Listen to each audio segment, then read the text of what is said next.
안녕하세요. 축구 전문 기자 한준입니다. 2023-2024 시즌 프리미어리그 17라운드 토트넘 허스퍼가 노팅엄 포레스트와의 원정 경기 2대0으로 승리하면서 최근 2연승을 달리며 분위기를 끌어올렸는데요. 이번 경기는 무엇보다도 데안 클루세프스키 선수의 활약이 빛났습니다. 두 골에 모두 관여했죠. 1골 1도움을 기록하면서 공식 MOM뿐 아니라 거의 모든 매체들이 꼽은 이날 경기 최고의 선수였고, 또 게리 네빌 같은 경우엔 이 경기를 지켜본 이후 아직도 겨우 23살에 불과한 클루세프스키가 장차 1억 파운드를 호가하는 최고의 선수로 성장할 수 있다라는 평가까지 내놓았습니다. 많은 공격적인 지표 측면에서 특히 최근에 이 10번 역할, 공격형 미드필드 역할을 맡으면서 더욱더 자유롭게 플레이하고 있는 클루세프스키가 득점력과 도움, 공격 생산성 모두 좋아지고 있는데요. 클루세프스키에 대한 모든 시선이 쏠린 가운데 정작 노팅엄 포레스트의 감독 스티브 쿠퍼 감독은 이 경기에서 노팅엄의 승리 가능성을 끝낸 것, 노팅엄을 끝장냈던 것은 손흥민 선수의 압박이었다라고 경기 후에 인터뷰를 한 내용들이 화제가 되고 있습니다. 분명히 이번 경기 클루세프스키의 개인적인 능력, 또 강철 같은 체력, 여러 가지로 이제 관여도나 영향력이 컸는데, 이런 손흥민 선수의 전방에서의 활약과 또 손흥민 선수와 더불어 토트넘을 오랫동안 지켜왔던 베테랑 수비수 벤 데이비스의 활약 역시 조명되고 있습니다. 한준TV에서는 클루세프스키의 활약이 어떻게 좋았는지와 더불어서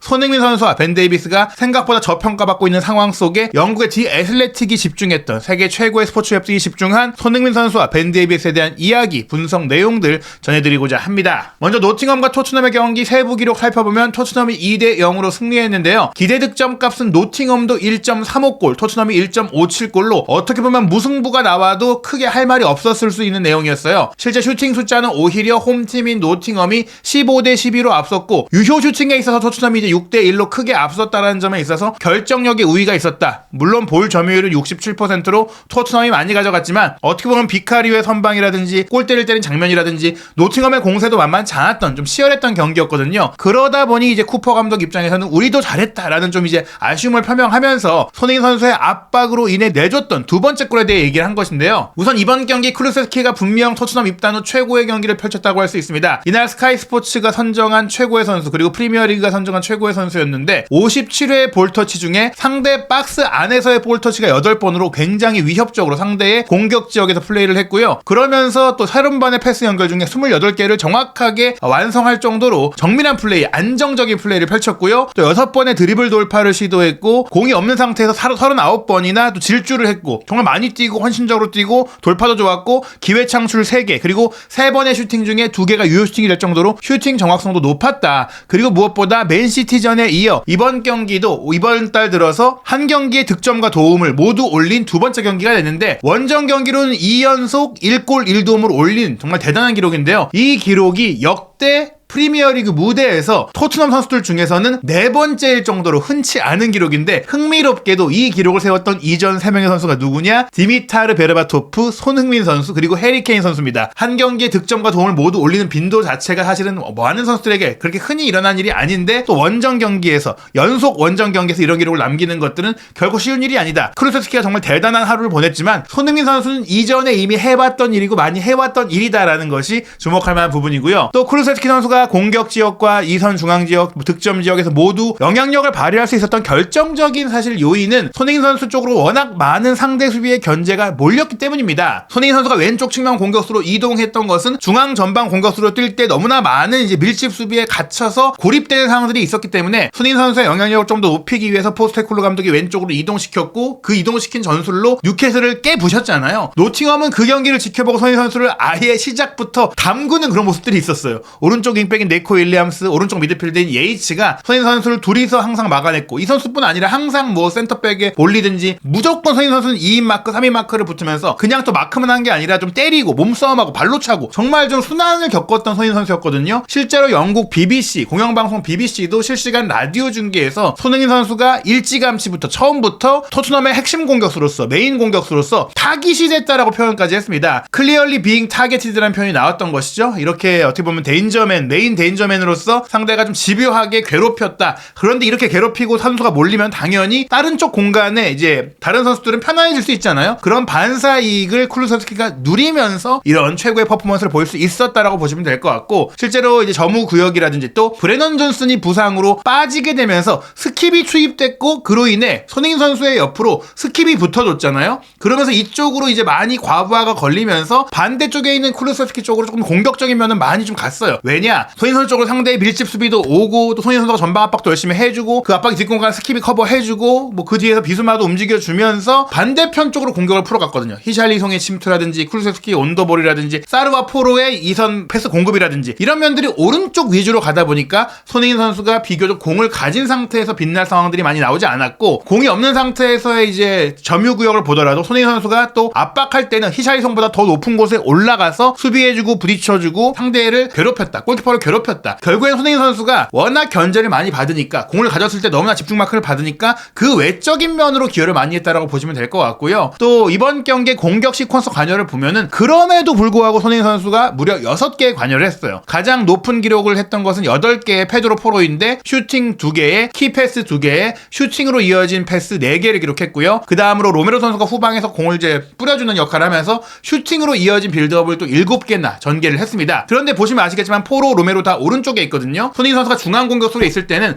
포로의 패스나 로메로의 패스를 받아서 공격할 수 있었는데, 왼쪽으로 이동한 이후에는 이 선수들의 패스를 받을 수 있는 상황이 되지 않았고, 무엇보다 메디슨도 부상으로 빠지고 지금 히샬리송이 최전방으로 올라갔을 때는 쿨루세스키가 오른쪽에 갈 때는 플레이가 조금 제한성이 있다 보니까 10번 역할을 맡게 됐는데, 그러면서 쿨루세스키 쪽으로 공이 많이 오고 슈팅 때리거나 키패스를 때리거나 이런 기회들이 굉장히 많이 생기고 있어요. 그러다 보니까 이제 쿨루세스키가 공동 2위였는데 이 7개의 공격 시퀀스 관여 중에 고르게 나와요. 슈팅 3개, 키패스 3개, 그리고 슈팅으로 이어진 패스 1개. 손흥민 선수에게도 좋은 패스 하나를 보내줬었고, 득점도 했고 어시스트도 했잖아요. 그 다음으로 6개의 손흥민 선수였는데 슈팅 4개와 키패스 하나, 그리고 슈팅으로 이어진 빌드업 하나였는데, 슈팅은 어떻게 보면 본인이 조금 만들어냈던, 좀 본인이 개인의 능력으로 좀 만들어냈던 부분들이 굉장히 많이 있었고요. 키패스를 공급하기 전에 좀 상대의 압박에 많이 갇히는 그런 부분들이 좀 있었습니다. 어찌됐거나 이런 그 고립 속에서도 손흥민 선수가 고군분투하면서 공격 시퀀스 관여에서 좋은 기록을 남겼는데, 무엇보다 중요했던 것은 이제 적장 노팅엄의 스티브 쿠퍼 감독의 발언인데, 영국의 이제 프리미어리그 주간 방송사인 스카이 스포츠의 헤드라인으로 꼽았던 것도 쿨루세스키 선수가 이제 1골 1도움을 하면서 10명으로 뛰어야 했던 토트넘의 승리를 이끌었지만, 쿠퍼 감독은 이제 쿨루세스키의 득점이 나왔던 그 상황에서의 에러를 지적을 했다. 바로 터너 골키퍼의 실책이죠. 디 애슬레틱도 이 스티브 쿠퍼 감독이 맷 터너의 미스테이크가 이날 경기의 주요 변수였다라고 얘기하면서 쉽게 일어날 수 없는 일, 일어나서는 안 될 일이었다라고 이야기를 하게 되는데, 어떤 맥락에서 이런 얘기들이 나왔느냐, 먼저 스카이 스포츠의 기사 그리고 디 애슬레틱의 기사 전체 내용 살펴볼 텐데요. 이 스카이 스포츠의 기사 중에서 토트넘의 득점 과정에서 나온 결정적 실수에 좌절한 쿠퍼 감독이라는 표현이 나옵니다. 그리고 쿠퍼 감독의 코멘트인데요. 결과는 항상 가장 중요한 부분이며 항상 내러티브를 만들죠. 우리는 그것을 받아들입니다. 우리는 상당히 폐쇄적인 경기장에서 상대에게 공간을 주지 않으려고 노력을 했는데요. 우리가 옳다고 생각한 방식으로 경기를 했습니다. 우리는 그들이 얼마나 위험한지를 잘 알 수 있으니까요. 즉 우리가 수비적으로 경기하고 상대를 좀 괴롭히는, 좀 공간을 주지 않는 압박 축구, 밀집 수비 축구를 했던 것은 상대가 위협적이기 때문에, 상대가 너무나 강력하기 때문에 어쩔 수가 없었고, 그 계획대로 우린 경기를 한 것이고 그게 옳다라고 생각을 한다. 다만 결국 중요한 건 결과를 가져오는 것인데 우리가 그 결과를 가져오지 못했으니 아쉽다. 물론 이게 결과론적인 얘기지만 이렇게 전술을 짜서 진 거 아니냐라고 얘기할 수 있는데 그건 아니다라고 얘기한 건데요. 전반전에는 특히 우리가 꽤 잘 해냈고, 하지만 전반전 막판 추가 시간에 이제 선제골을 내주게 되는데 우리의 계획에서 벗어났다. 더블업을 했어야 된다. 이게 중요해요. 항상 토트넘의 공격수를 2명이 막아야 된다. 수적 우위로 막아야 된다. 그 얘기는 1대1로 붙었을 때는 막기가 어렵다. 그런 걸 인정하고 들어갔다는 얘기예요. 결국에는 이 장면에서 쿨루세스키가 안으로 홀로 들어와서 프리 크로스를 하게 만들었다. 우리가 프리 크로스를 딱 한 번 내줬는데 거기서 이제 골을 내줬고, 이것이 바로 토트넘이 갖고 있는 수준을 보여준 것, 그리고 프리미어리그의 수준을 보여준 것이라고 하면서 토트넘을 칭찬한 거예요. 이렇게 쿨루세스키가 자유로워질 수 있었던 것은 결국 말씀드린 대로 손흥민 선수가 왼쪽에서 많은 수비를 끌어줬기 때문이다라고 보시면 될 것 같고요. 반대로 생각하면 우리가 잘하지 못한 것도 있다라고 또 쿠퍼 감독이 얘기하는데, 이렇게 실점한 상황이 아쉽긴 하지만 우리 같은 경우도 이제 상대의 박스 안까지 들어가서 득점할 기회가 있었는데 그 기회를 제대로 활용하지 못했다. 마지막 패스를 잘못했거나 또 엉뚱하게 처리하거나 결정력이 아쉬웠다라고 얘기했죠. 후반전 초반 출발이 좋았고 후반전엔 우리가 동점골을 넣을 수 있는 기회가 있었는데, 그러다가 두 번째 골 쐐기골을 허용하면서 무너졌다. 그리고 이 쐐기골 같은 경우에는, 뭐 선제골 실점 같은 경우에는 프리미어리그에 뛰어난 수준의 공격수들이 많으니까 내줄 수 있는 장면인데, 했는데 이 두 번째 쿨루세프스키 선수에게 내준 골 같은 경우에는 프리미어리그뿐 아니라 다른 수준의 리그에서도 나와서는 안 될 있을 수 없는 일이다. 그 골로 인해 기세가 꺾였다. 우리는 그런 압박을 이겨내야 된다. 이런 압박이 항상 존재한다라고 얘기했어요. 즉 토트넘이 손흥민 선수를 통해 시도한 이 전방 압박으로 인해 우리가 실수가 생겼고 그로 인해 무너지게 됐고 그 골 때문에 우리가 지게 됐다. 그 골이 아니었다면 동점골로 충분히 흐름을 가져갈 수 있었다라고 말한 것인데요. 바로 이 장면입니다. 1차적으로 64분에 포로의 스루 패스를 손흥민 선수가 받아서 슈팅으로 가져갔잖아요. 히샬리송이 있는 상태였지만 오랜만에 손흥민 선수가 왼쪽이 아니라 중앙 전방 공격수 위치로 딱 들어오면서 기회를 포착했고 좋은 위치 선정에 의한 슈팅까지 가져갔는데 수비의 견제가 지금 3명이 둘러쌌잖아요. 쉽지 않았어요. 조금은 미끄러지듯이 디딤발이 흔들리면서 슈팅이 가운데로 쏠려서 메터너 골키퍼가 쉽게 잡아냈는데 그 다음으로 공격을 전개할 때 손흥민 선수가 정말 미친 듯한 전방 압박을 통해서 메터너의 후방 빌드업 패스가 제대로 이루어지지 못하게 정확하게 연결될 수 없게 괴롭혀줬고 그 패스가 쿨루세프스키에게 연결이 됐고 쿨루세프스키가 몰고 들어가서 오른발 슈팅으로 마무리를 했는데 사실 수비가 쫓아오고 있었고 조금은 각도도 없었고 본인의 주발도 아니었기 때문에 어떻게 보면 반대편에 있는 히샬리송이나 손흥민 선수에게 내주는 것이 조금 더 확실한 판단이었을 수 있지만 결과적으로는 쿨루세프스키 선수가 자신의 이제 오른발도 만만치 않다라는 것, 오른발도 잘 준비했다는 것들을 보여주면서 좋은 골, 결정적인 골을 넣게 됐어요. 하지만 이 골이 어떻게 나오게 됐느냐? 쿨루세프스키가 이렇게 쉽게 기회를 맞을 수 있었던 배경에는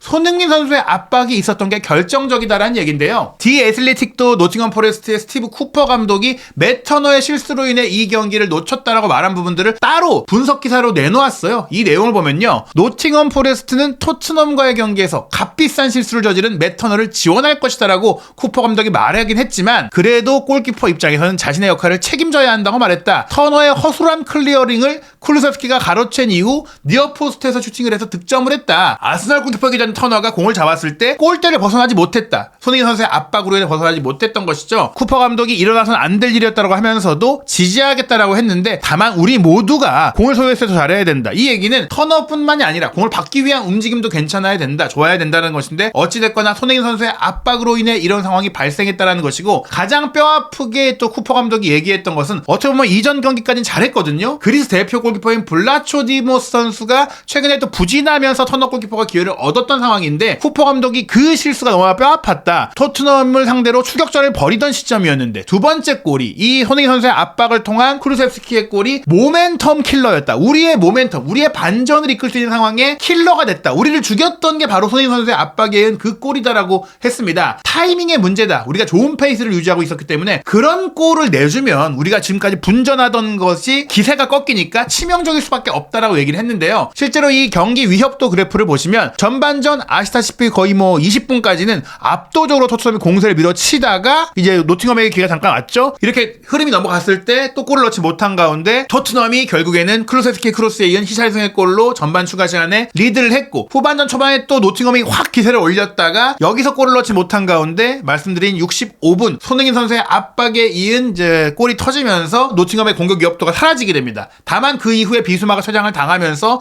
수적 우위를 갖게 된 노팅엄이 막판까지 좀 밀어치다가 결국에는 비카리오의 폭풍 선방 속에 토트넘이 2대0으로 이겼는데 적장인 노팅엄의 쿠퍼 감독 입장에서는 그 두 번째 골이 게임을 끝장냈다. 무엇보다 터너 골키퍼의 실수가 치명적이었는데 그 실수를 손흥민 선수가 유발한 것이고요. 영국의 스카이 스포츠에서 이 경기를 해설한 리버풀 레전드 제이미 캐러건은 해설 중에 이런 얘기를 했어요. 쿨루세프스키 should be thanking Son for that pressing. 손흥민 선수의 저 압박에 대해서 쿨루세프스키가 고마워해야 할 것이다. 고마워할 것이다. 라고 얘기를 하면서 물론 골키퍼에겐 실망스러운 장면이겠지만 손흥민 선수의 압박 덕분에 이 골이 나올 수 있었다라는 손흥민 선수의 득점 지분을 캐러거가 강조했던 것입니다. 그리고 더불어서 사실 이번 경기는 벤 데이비스 이번 경기뿐만이 아니죠. 반더벤이 부상으로 이탈했고 로메로가 또 흔들리고 있던 와중에 벤 데이비스가 토트넘의 미스터 릴라이어블 미스터 신뢰다라는 이제 표현을 하면서 디애슬레틱이 최근 혼돈과 위기론 속에서 벤 데이비스가 어떤 활약을 해주고 있는지를 이제 분석했는데요. 벤 데이비스라 하면 역시 손흥민 선수와 오랫동안 정말 토트넘을 지켜왔고 또 비슷한 나이에 손흥민 선수가 토트넘의 단짝으로서 정말 막역한 사이잖아요. 팀이 지금 젊고 새롭게 많이 바뀌고 있는 와중에 베테랑의 존재가 왜 중요한가를 손흥민 선수도 보여줬지만 벤 데이비스도 보여주고 있다고 할 수 있겠는데요. 디애슬레틱이 벤 데이비스의 활약에 대해서 어떻게 설명했는지 컬럼 살펴보겠습니다. 벤 데이비스는 토트넘의 혼돈의 바다에서 종종 평온의 등대로 남아있습니다. 주변 선수들이 거의 매주 바뀌고 있지만 데이비스는 9년 동안 토트넘에서 보여준 신뢰감을 그대로 이어가고 있습니다. 그동안 웨일스 대표 선수인 데이비스는 레프트백이나 백스리의 왼쪽 센터백 등에서 1순위로 꼽혀서 주전으로 뛴 적이 거의 없지만 그의 가치는 실제로 그 이상이라고 할 수 있습니다. 현재 부상 중인 미키 반더벤을 대신해 백포라인에서의 센터백으로 뛰고 있는 데이비스는 계속해서 기대 이상의 활약을 펼치고 있으며 새로운 역할에 만족하고 있습니다. 이전에도 4백의 레프트백에서도 주전이 아니었고 3백의 레프트백에서 잠시 주전으로 뛰긴 했지만 그렇다고 해도 항상 이 선수를 중심으로 팀이 구성됐던 것은 아닌데 그럼에도 꾸준히 본인의 가치를 보여왔고 지금 심지어 4백의 센터백으로도 기대 이상의 정말 더 성장하는 모습을 보이고 있잖아요. 노팅엄과의 원정 경기 2대0 승리 이후에 디애슬레틱의 취재 기자는 데이비스와 인터뷰를 했다고 했는데요. 데이비스가 정말 즐거웠다라고 얘기하면서 전에는 3백에서 센터백을 맡아본 적이 있는데 사실 지금 우리가 4백이긴 하지만 지금 시스템과 매우 비슷하다. 워낙에 공격적으로 올라가고 또 한 명의 원볼란치가 밑으로 내려와서 커버해주니까 3백의 형태를 구성하고 있긴 하거든요. 어찌됐거나 저는 정말 즐기고 있고 재활에 또 다른 끈이 생겼습니다. 나에게 내 개인적인 선수 경력에 또 하나의 무기가 생겼다. 내가 멀티 수비수로서 또 하나의 능력이 생겼다라고 본인도 기뻐하고 있는 겁니다. 토트넘은 시티 그라운드 노팅엄의 안방에서 히샬리송이 선제골을 터뜨렸고 후반전에 대한 쿠루세스키가 2대0을 만들면서 엔지 포스테코글 감독에게 토트넘의 2연승을 안겼지만 2부 비수마의 레드카드로 분위기가 다소 가라앉았죠. 비수마는 이번에 올 시즌 두 번째 퇴장을 당했기 때문에 4경기 출전 금지 징계를 받게 됐고 또 네이션스컵 아프리카 네이션스컵에 참가하게 됐기 때문에 굉장히 긴 기간 결장하게 됐는데요. 여기에 더해서 또 우도기 선수가 노팅엄전에 올 시즌 5번째 경고를 받으면서 한 경기 결장 징계, 즉 다음 주 토요일에 있을 에버튼 원정에는 벤 데이비스를 중심으로 수비라인이 구축될 수밖에 없다. 레프트백도 빠졌고 지금 이제 수비형 미드필더도 빠지니까 벤 데이비스의 책임이 더 막중해진 겁니다. 지난 첼시전 1대4 패배 당시 반더벤과 제임스 매디슨이 부상을 당한 이후 토트넘은 데이비스를 최근 6경기에 모두 대안 선수로서 후방의 리더로서 출전시켰는데요. 반더벤이 햄스트링 부상을 당하면서 포스테코글루 감독은 손을 쓸 수밖에 없었고 대체 자원이 부족했기 때문에 2004년에 토트넘에 입단한 이후 다양한 역할을 맡아왔던 데이비스가 왼쪽 센터백 반더벤의 자리를 대신하게 됐습니다. 특히 주변의 안정감이 부족한 상황에서 데이비스는 최근 이 포지션 센터백 자리에 완벽하게 적응을 했는데요. 30살인 데이비스에게 그 적응에 있어서는 모든 공을 돌려야 할 것입니다. 왜냐? 그 6경기 동안 데이비스는 3명의 서로 다른 센터백 파트너, 2명의 다른 레프트백, 4명의 서로 다른 홀딩 미드필드와 함께 뛰었습니다. 벤탄쿠르도 뛰었죠, 호이베르도 뛰었죠, 비스마도 뛰었죠, 우도기도 뛰었죠, 로얄도 뛰었죠. 오른쪽에 로메로가 없을 때는 또 로얄과 센터백으로 뛰기도 했었고 다이어랑도 뛰었잖아요. 이런 상황 속에서 꾸준히 드물게 변함없는 활약을 펼쳤던 건 데이비스고 리더십과 경험을 보여줬다라는 것입니다. 데이비스는 이렇게 말했습니다. 경기장의 목소리를 높이려고 노력하는 것이 제 성격의 일부입니다. 저는 축구를 많이 해왔고요. 팀의 경험 많은 선수 중에 한 명이고 모든 걸 볼 수 있는 경기장의 중앙에 있는 것이 때로는 시야를 넓히는 데 도움이 되기 때문에 차분하게 내 영향력을 발휘하는 것이 중요합니다. 사이드 위주로 경력을 쌓아왔지만 중앙에서 내 시야가 더 트였다라고 이렇게 얘기한 것인데요. 혼란스러운 상황 속에서도 데이비스는 최근 몇 주 동안 토트넘에서 가장 뛰어난 활약을 펼친 선수 중 한 명입니다. 뉴캐슬전에는 침착한 모습을 보이면서 또 환상적인 선방으로 실점 위기를 막아내기도 했고 노팅엄전에는 2골에 관여한 클루서스키만이 데이비스보다 더 나은 활약을 펼쳤다고 주장할 수 있습니다. 노팅엄 원정은 데이비스의 프리미어리그 219번째 경기였다고 하는데요. 그 사이 위고 요리스나 에릭 다이어 같은 다른 베테랑 선수들은 토트넘을 떠났고 그 외에도 많은 토트넘의 선수들이 떠나갔지만 데이비스는 여전히 핵심 선수로 활약하고 있습니다. 그의 전임 감독 중에는 수비적으로 유명한 주제 무리뉴라든지 안토니오 콘테 감독도 있었는데 이 감독들도 모두 데이비스의 공헌을 높게 평가했던 바가 있고요. 지난 4월 달에 30살이 된 데이비스는 풀백인 페드로 포로와 우도기가 경기 중에 인버티드로 움직이면서 미드필드로 합류하면 뒷공간이 노출이 되잖아요. 수비라인도 높잖아요. 그런 상태에서 포스테코글루의 시스템에 완벽하게 적응을 했다라는 평가를 받고 있습니다. 데이비스는 반더벤의 불타는 속도라든지 로메로처럼 적극적인 스타일을 가진 선수는 아니지만 그의 안정성은 그의 가장 큰 장점이며 또 그의 기술적인 능력에 비해 결코 떨어지지 않습니다. 기술도 있고 안정감도 있는 선수라는 거예요. 게다가 고강도 경기가 계속되는 현대 축구에서 90분을 꾸준히 소화할 수 있는 선수는 가치가 더 커지죠. 체력이 좋은 선수다. 그리고 다양한 포지션에서 믿고 맡길 수 있는 선수라면 그 가치는 더욱더 높아진다라는 겁니다. 물론 1월 이적 시장에 토트넘이 다른 센터백을 영입하려고 하는 것은 비밀이 아니지만 그 선수가 온다고 해서 데이비스의 자리가 사라진다? 그건 아니라는 거죠. 로메로가 다혈질적으로 유명하니까 또 한 번 징계를 받을 수도 있고 우도기도 벌써 올 시즌에 퇴장도 있었고 이번에 옐로카드 5장을 받는 상황이 나왔기 때문에 왼쪽 백과 왼쪽 센터백 중앙이 가능한 데이비스는 위기의 순간에 이 믿음직한 미스터 신뢰 데이비스를 또 쓸 거란 얘기죠. 노팅엄전 실제로 마크 스탯 역시 벤 데이비스가 왼쪽에서 보여줬던 빌드업, 패스 시도와 패스 성공 횟수와 또 기대 위협과 위협적인 상황에서 공을 받은 것이나 공을 패스와 캐리로 전진시킨 부분이라든지 이런 모든 지표에서 거의 최상위권 토트넘의 대부분의 상황에 관여했다라고 이제 표로 소개를 하기도 했었고요. 컬럼에서도 얘기가 나왔지만 뉴캐슬과의 경기에 보시면 손흥민 선수가 논스톱으로 연결해주고 쿨루셀키가 찔러주고 히샬링이 슈팅했을 때 기점 패스가 데이비스였고 또 19분에도 손흥민 선수에게 데이비스가 길게 공을 뽑아주고 손흥민 선수의 크로스를 히샬링이 달려들었던 장면도 데이비스가 기점이었어요. 무엇보다 전반 9분에 조엘링턴의 로빙스루에 이은 고든의 컵백을 이삭이 슈팅하기 직전에 정말 미친 슬라이딩 태클로 데이비스가 막아냈던 것은 최고의 선방이었다고 볼 수 있겠습니다. 그 장면이 아니었다면 토트넘이 뉴캐슬을 상대로 대승을 하지 못할 수도 있다라고 해도 과언이 아닌데요. 말씀드린 징계 문제, 비수마도 없고 우도기도 없는 12월 24일 일요일 0시 에버튼과의 프리미어리그 18라운드 경기, 데이비스의 후방 활약이 더욱더 중요해졌습니다. 손흥민 선수와 데이비스 선수, 이 두 선수가 팀의 터줏대감이자 베테랑으로서 흔들리는 젊은 팀 토트넘을 어떻게 이끌어갈지, 토트넘과 에버튼의 경기는 어떻게 펼쳐질지 한준TV에서 그 결과와 모든 소식 확인하시기 바랍니다.